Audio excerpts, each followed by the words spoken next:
Hello and welcome back to my knitting podcast, shall we call it that? My name is Emily.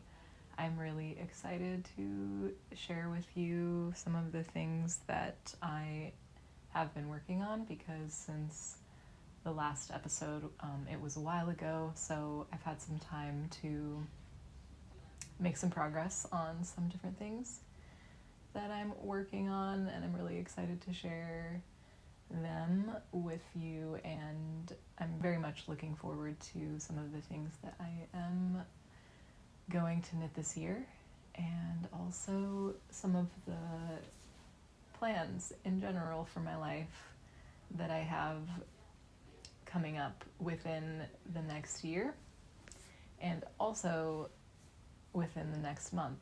So if you want to hear more about those exciting plans, stay tuned to the end of this video. So I wanted to talk about something that I think I shared a little bit in the first knitting episode that I had, but I wanted to talk about it again. That is the sweater that I thrifted in Portland, Oregon when I was visiting there last September. I am from the Pacific Northwest, but I currently live in Texas, in Austin, where I teach yoga. So I was visiting there and I found this really nice sweater. I think it's from Banana Republic. Yeah, it's from Banana Republic, but it's 100% wool, and it's really, really nice wool. I don't know if you can see that. I'll try to show other shots and cut them in of better views of the items I'm going to show, because my camera, I discovered, it does not have autofocus when you are filming. Like, you can't, it doesn't automatically focus on things like some other cameras do, so I'm gonna have to get creative with that. But I'm going to reclaim the yarn from this sweater. I think what I'm gonna do with it is knit a vintage sweater pattern, and I'll show it here. That is a really cool pattern that I discovered, I think on Instagram was the first place that I found it, and it's a vintage pattern. I've already bought the pattern from Etsy. I found it, and I think it's like easily findable, and I think it's just a really cool sweater. The way it looks, it's very whimsical and cool, and I think this yarn might work for that. And I haven't decided which colors I'm going to use yet. I might keep the white part, it's an ecru, I might keep the ecru part of the sweater already the same, and then I might do a black color or most like charcoal for the other part, possibly, or also maybe like a toasted marshmallow color, like, or a caramel color with ecru. I might do that, and I might use all of this yarn and just dye like half of it the color that I need, or maybe, who knows, I'll dye it all some different colors. We'll see about that, but I just wanted to share that as my future plan for reclaiming this sweater yarn.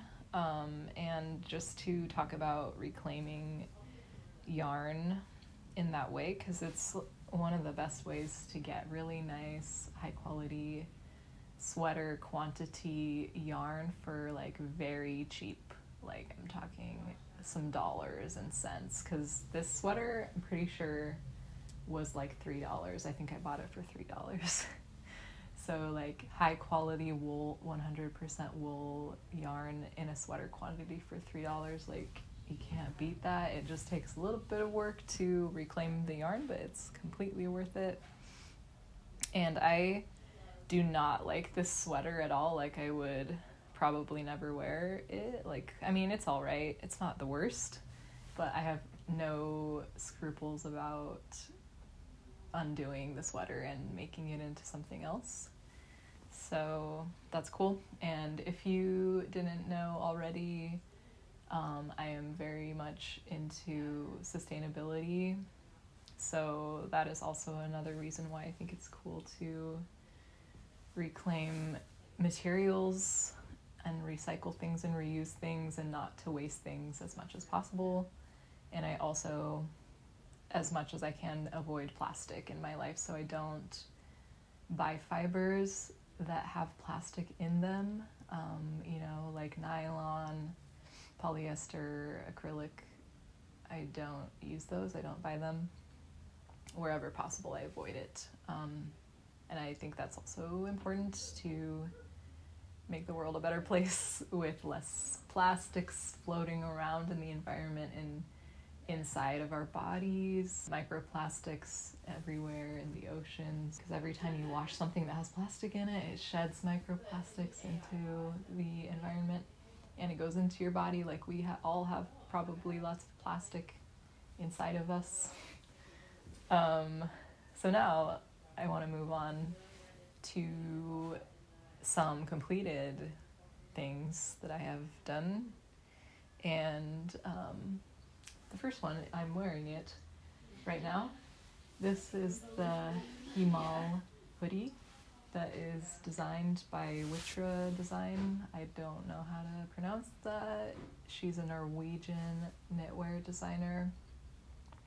I don't know anything about really how to pronounce Norwegian. Maybe it's Witre or something like that. Maybe it's not even a Norwegian word. But anyway, I made this. So maybe you can kind of see it. It's a little bit hard to see because of the way my setup is. My camera, I can't get very far away or so that you can see it very well.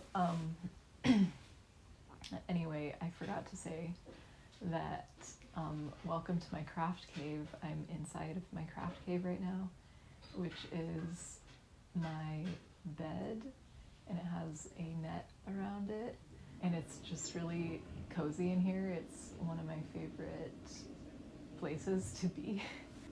And I have to say that my craft cave, I basically lived in it ever since October.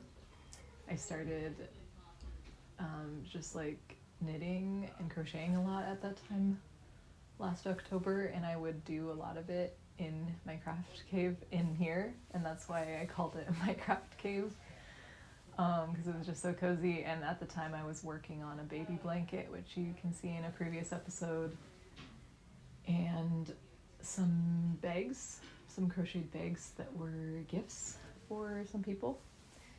And I would do that a lot in here. So it became my craft cave, and I wanted to film in here because it's a really special place. I wanted to immortalize it on film. Yeah. And also it has good lighting in here.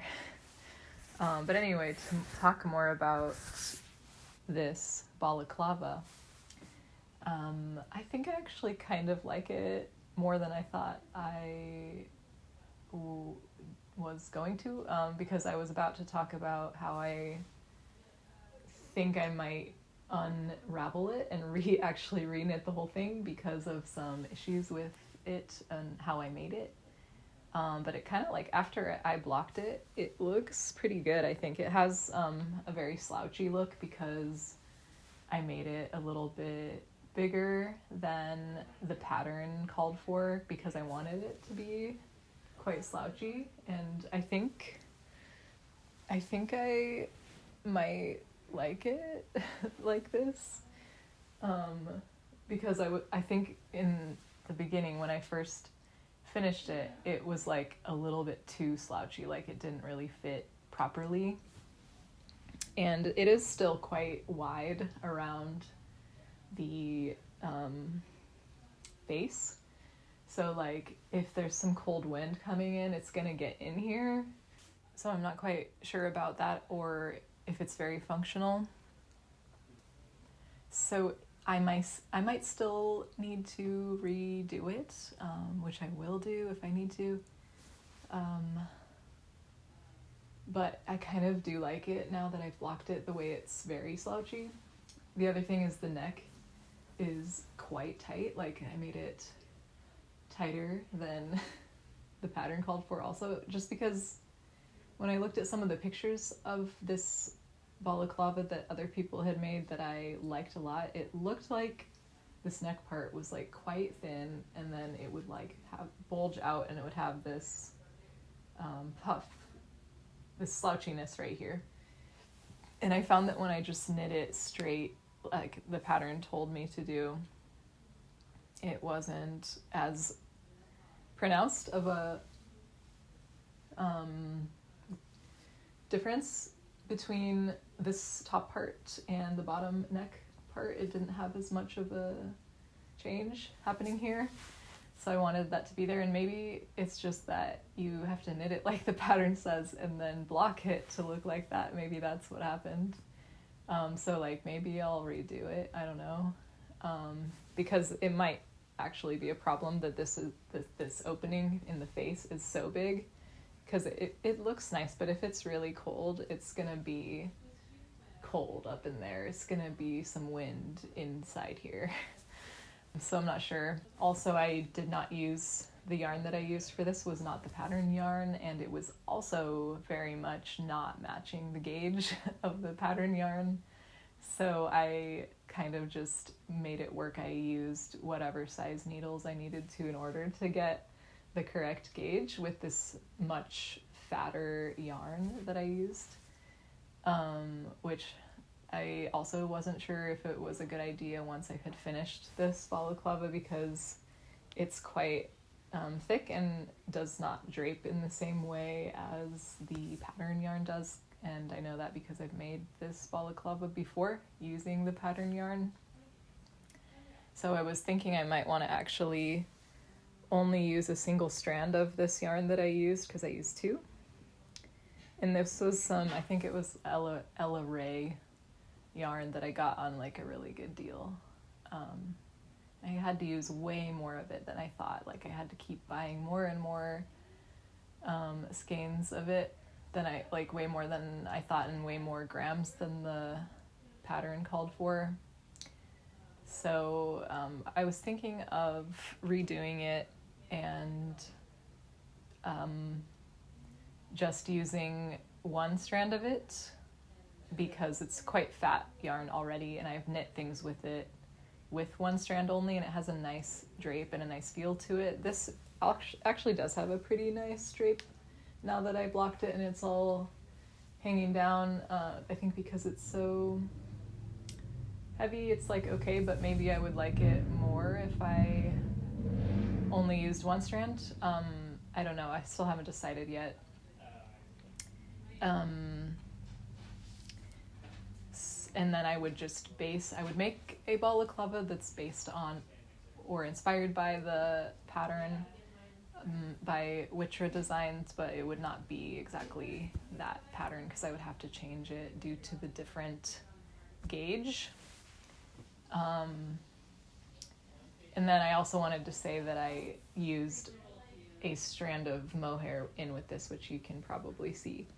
And also it's better after blocking it and washing and blocking it, because when I first finished it and it was not blocked yet, it was like, did not look good, it didn't drape good. It had a kind of almost pilly look to it with the mohair rather than like this nice fuzzy halo look. And I also think that might be a little bit better if I only used one strand and didn't use such small needles that I used on this one with really fat yarn in order to achieve the gauge from the pattern, which I'm not sure was such a good idea. So yeah, I kind of am not sure about this. I might redo it, I might keep it. Please let me know in the comments what you would do if you were in my position with this balaclava, would you re-knit it or would you keep it the way it is?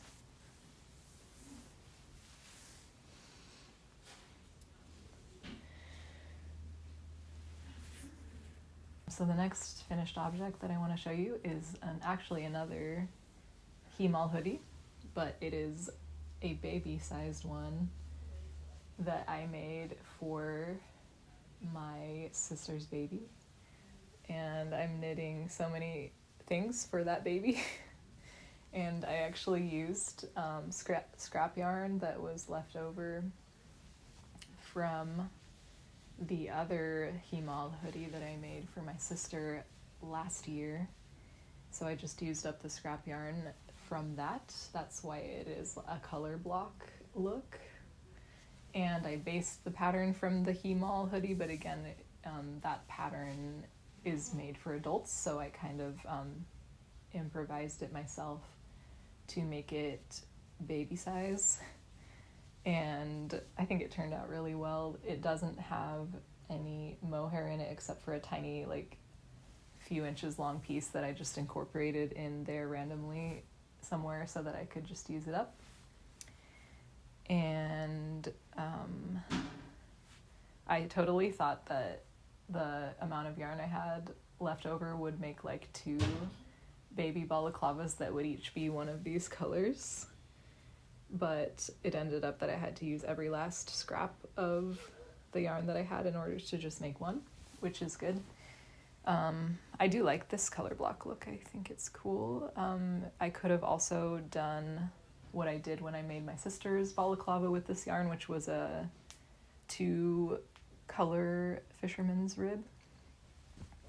I could have done that, but I wanted to make it a single color this time because when I did do the double color, it complicated the pattern a little bit and I had to like improvise a couple things with it. So when I made this one, which was the second one I had ever made, I wanted to just do it straight like the pattern said and just see like what it's like to do that. So that's why I did that, but I really like this. I think it will fit the baby pretty well. We'll see. And then I want to move on to some works in progress, and the first one is some socks that I'm making, and I'm really excited about them, and I'm kind of addicted to knitting them. I'll just show you first, and then I will talk more about them, but I have started both of them so that I have them both going kind of at the same time, because I find that I have problems with keeping my gauge consistent. It's something I'm working on. It might be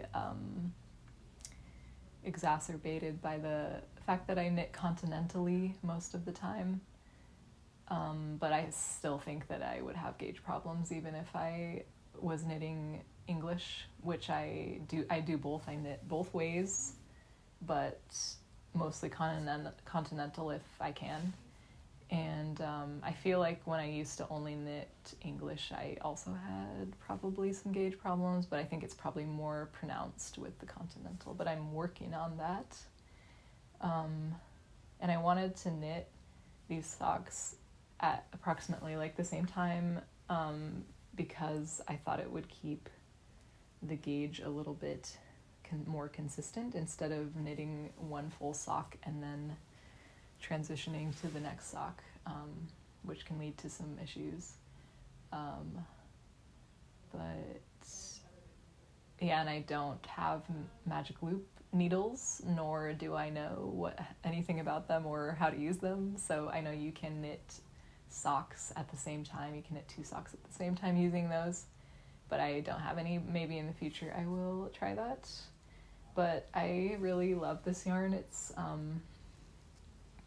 very beautiful, I find, and it's also really fun and, shall I say, addictive to knit with, I would say, because of the colors. Because you just want to keep going to see how these colors are going to end up knitting up into the sock, and you just want to see what it's gonna look like. And I don't know about you all, but I have noticed that I feel like that's a strategic thing that a lot of sock yarn people who make sock yarn do, is they put an aspect of the yarn that makes it fun to knit with so that you don't get bored when you're knitting socks, because knitting socks can be very tedious because of the small size of the yarn. It's tiny, it takes a long time, it can take a long time. And then just the fact that you have to make 2 of them. So I think sock yarn makers try to counteract that by making the colors really interesting in the yarn, like variegating the colors really frequently within the ball.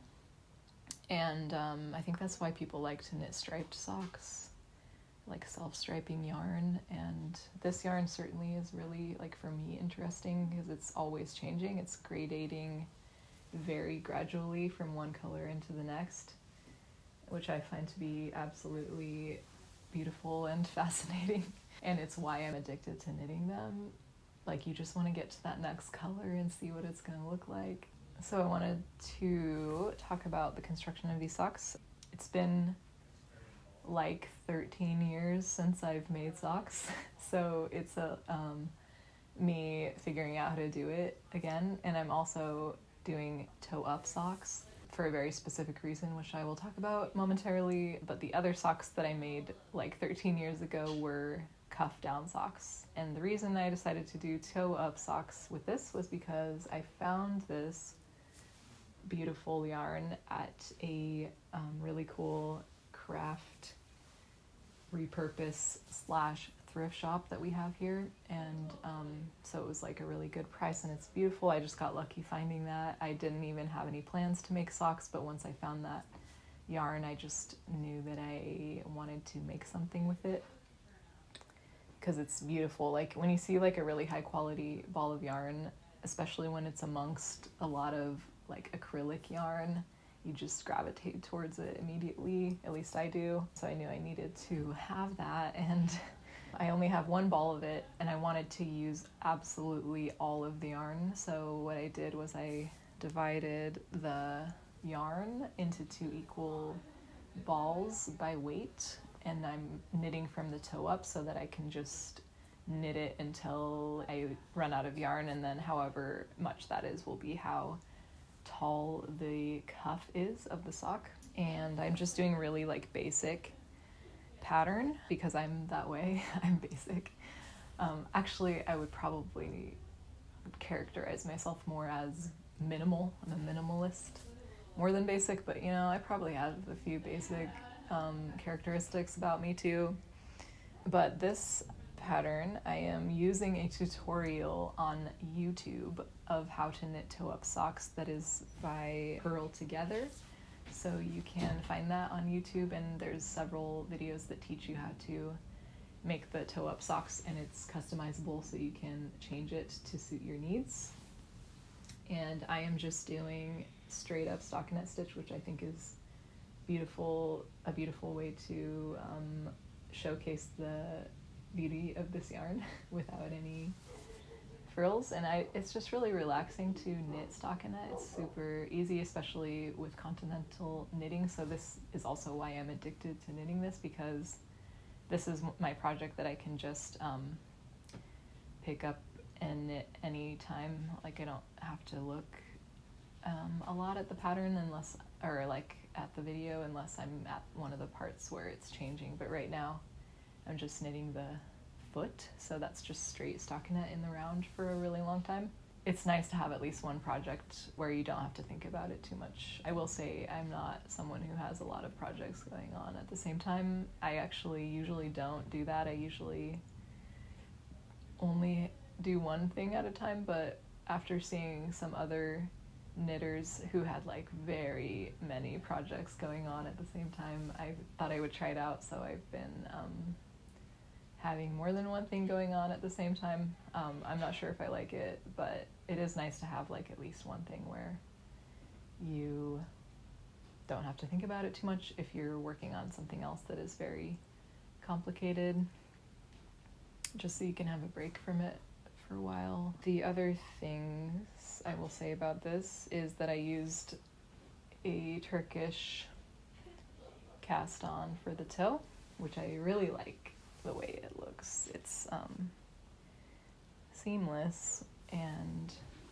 I used the seam-free rounded toe by Lynn Ashton. That's what created this rounded shaped toe, which is included in that tutorial that I'm using to make these. And I like it. I like how it's turning out. The first one I did, which was this one, the smaller one actually right now, is definitely not as good as the second one. It's a lot looser. I made some mistakes in this one and dropped some stitches, but I just kept going. I fixed it as best as I could and kept going. It would be better if I redid it altogether, but I'm not going to do that.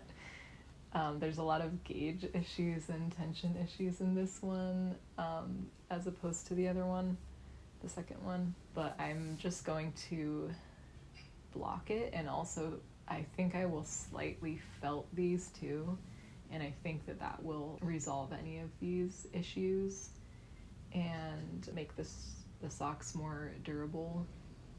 That's my thought, but I kind of don't really mind that it's a little bit wonky right on the toe, because it's not that noticeable, and you're not really gonna see it that much, especially if your socks are inside of your shoes. The other thing that I did with these socks that I don't think I've done before, I could be wrong, is lifted increases, which Purl Together teaches you how to do those, and they learned them from someone else, and I don't think I've done them before, but I do really like them because they're a nice way to increase, and instead of making one, you do the lifted increases, and I think it just creates less of a hole there, or a potential hole that could be there in your knitting, which can be nice, and I like it for these socks. I think that's all I had to say about the socks. So I'm going to move to the last work in progress, which is this. Oh, and by the way, if you are my boyfriend, don't watch this part. Stop watching it because this is for you. So this is a rabbit that I am making. And I'll try to show you the progress that I have so far. You can really start to see what it's going to look like in the end. It's so cute and fuzzy, but yeah, you can see the pieces.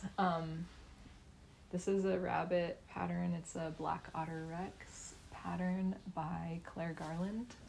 And I love this. I'm making one for my boyfriend. This one is for my boyfriend, but I'm also gonna make one for myself. And then if I have more yarn left over, I'll make more for other people. But I just love it so much. When I stumbled across this pattern, I specifically just wanted to make this particular rabbit. I needed to make it.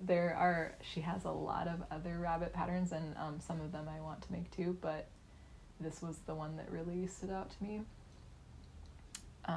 And I did not know this or think about it when I decided to make this rabbit, but it is the year of the rabbit now, so it's very fitting that I'm making this. I also realized that I have a very fond history with rabbits. The very first stuffed animal that I received and had as a child, it was a rabbit that I still have, a purple rabbit named Peter, and it was a stuffed animal that someone gave me in the hospital as a baby, I think.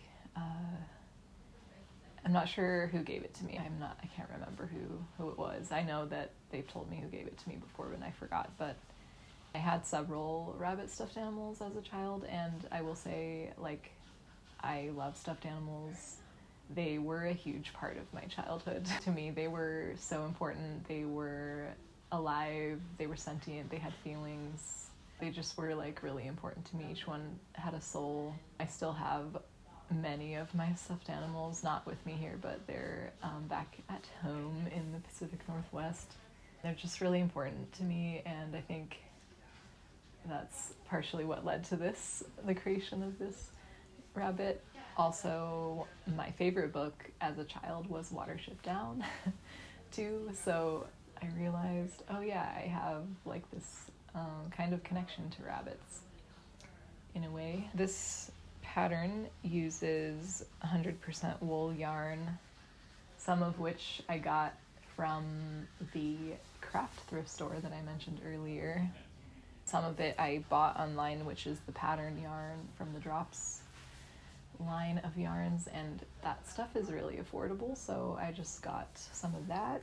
Hold on, let me see if I can adjust my camera exposure because the light has changed.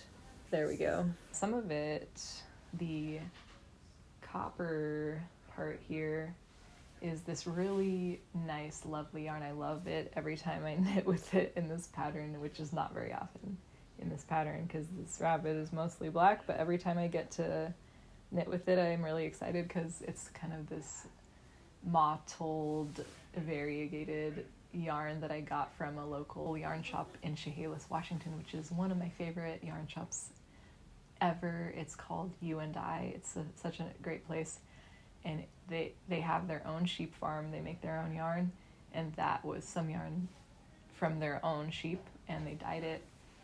It's really nice yarn. I also got a pink one. I got a pink one and like this copper mustard one that I'm using for this rabbit, and it's working really well. And this also has mohair in it, as you can tell. The mohair is also from the Drops yarn, and it's really fuzzy, and I like love using mohair in everything. Like, I just want to put mohair in everything. I love the halo that it creates, and it also helps to protect the garment or the object from pilling and things like that. So double purpose of being cute and beautiful, and also protecting the surface of the object you're making. The good thing about, and the cool thing about making these rabbits is that you don't need that much yarn, and you can easily use like any yarn that you have lying around, because it's not a garment where you have to really make sure your gauge is right. I mean, to some degree, yes, you need to make it match the pattern like as much as you can, but I feel like there's less of a need to like make it fall correctly, and if there's a little bit of size difference, it's okay because it's more of an organic object that's not going to be worn like a sculpture. It's more of a sculptural object. This project is not like the socks. It is very, like, I would say tedious even. Because you have to, at least I have to, like, it's not intuitive knitting. You have to look at every row of the pattern, like, and follow it and make sure your stitches are the right number. I was like pretty intimidated to make this rabbit because it was something I had not done before. I have never knit a stuffed animal, I don't think. I mean, I've sewn a stuffed animal, I've crocheted, I think, a stuffed animal, but I've never knit one. So it seemed like something, like, to make all these complicated organic shapes. I was like, how do you even do that? So it was not very intuitive, but it has gone really well so far. Like, I don't think I've made any mistakes, except for maybe one at some point. Yeah, I think I made one mistake and then I fixed it. That's what happened. I think it's going pretty well. Like, I think I'm on the right track. I'm really excited. Like, I haven't worked on it in a while because I was working on these socks. And I also, that wasn't the only reason. I had a lot going on in my life, with yoga going on there for a second, and also with my plans that I will tell you about soon at the end of this video. so I was busy and I haven't worked on it in a while. But I'm on the legs now, so I'm at like a stopping point, and the legs are next, and I think I was a little bit like confused by the leg part or like intimidated by it, so I kind of haven't done it yet. But once I do the legs, that's like one of the last things. I'm like almost done. And I'm going to fill the rabbit with, oh, my battery's dying. I need to change it. Hopefully, we'll see how long it lasts. I had to change my camera battery because it died. But I'm going to fill the rabbit with some thistle fluff gathered from the mountains of my native land. Because I think it's at the end of summer, there's some thistles that grow around in the forest near my parents' house. And at one point I saw them and was like, those would make really good stuffing for stuffed animals or whatever. So I asked my mom to gather some for me, and I'm going to try and use that to stuff my rabbits. I'm not sure, I might only have enough of that to stuff one rabbit, we'll see. But I'm going to try it and see if it works. Otherwise, I have some stuffing left over from a different thing I made, and I'll reuse that. But I like using, again, non-plastic stuffing, because most of that stuffing you can get is made out of polyester, which is plastic. So I'll use that, and then in the future when I buy stuffing, if I have to buy it, I will look for that kind that's not made of plastic, because you can get that. It's like what they have used for a long time, you know, before plastic was invented. Also, I have some dog fluff and some cat fluff collected from my sister's animals that I will probably use some of that to stuff things with too. Probably not the cat fluff though, because it's really nice and I want to make it into yarn or something. So I might not use that because that would be a waste of that. Maybe the dog fluff too, like maybe I should also save that, but we'll see. So this is the Black Otter Rex. He will have a friend in the future, or multiple friends. Now I wanted to talk about my exciting future plans that I alluded to in the beginning of this video. So I just wanted to share a little bit about my personal life for anyone who's interested in that for whatever reason, just so that you can follow along with my life as you follow this YouTube channel. And that is that in the beginning of next month, I will be moving back to the Pacific Northwest where I'm from. And I'm going to live with my sister for a while and help her take care of her newborn baby.